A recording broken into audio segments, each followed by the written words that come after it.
I'm here today with famous author and star of The Kite Runner, Amir. He is here today to express his feelings about his rough past, his future to come, and his future to come. Welcome, Amir. Thank you very much. So, Amir, how is your current life here in America? Very, very good. I actually just published my 5th novel. It's a memoir of my life back in Afghanistan. Have you been to Afghanistan recently? No, it's still not very safe, and all of my family is here in America. Since I rescued Sarab, there is nothing left there for me, just a shell of my previous life. That's very touching, Amir. Speaking of Sarab, is he still with you today? Yes, he's doing very well actually. He's here today.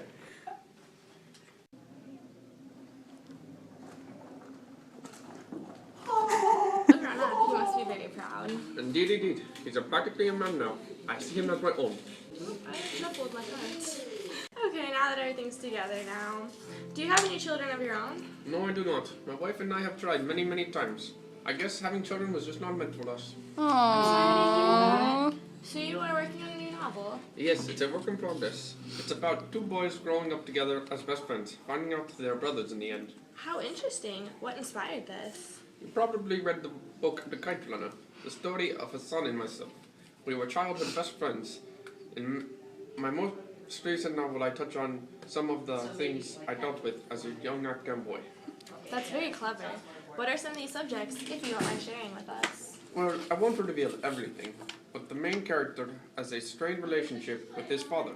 There are also a reference to the infamous incident pertaining to my servant Hassan. Oh yes, that was very difficult to read about. I can't imagine what watching that in person was like. It was traumatizing.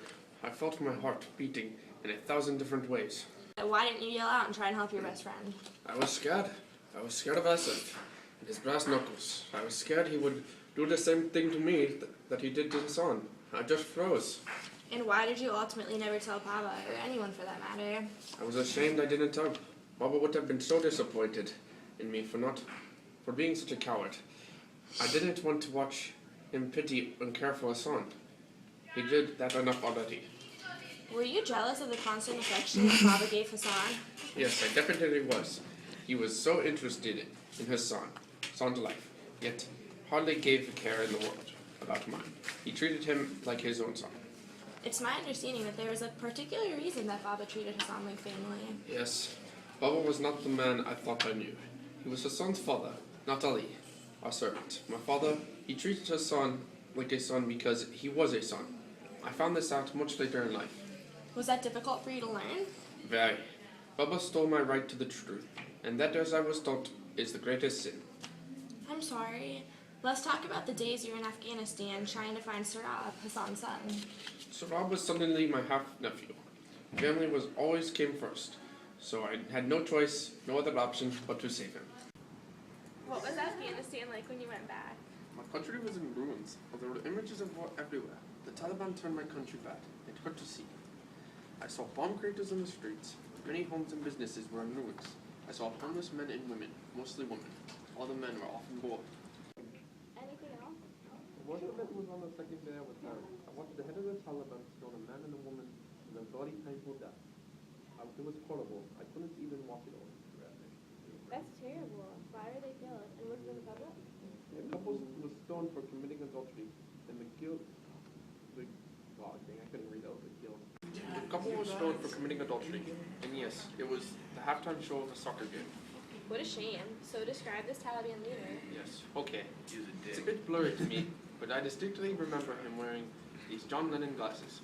That, and he was lighter skinned than most other Afghans. Did you have a personal relationship with this man? Yes.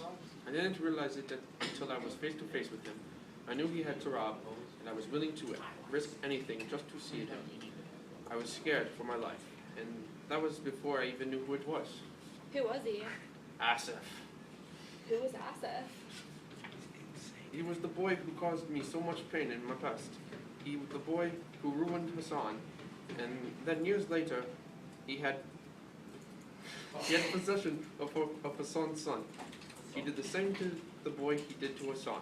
Seeing Asif gave me so many emotions. Wow, what did you feel? Scared, angry, but also a little bit relieved.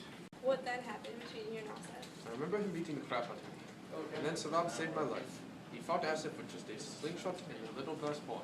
That's amazing. At what point did you realize you were going to adopt Sarab? I sort of always knew.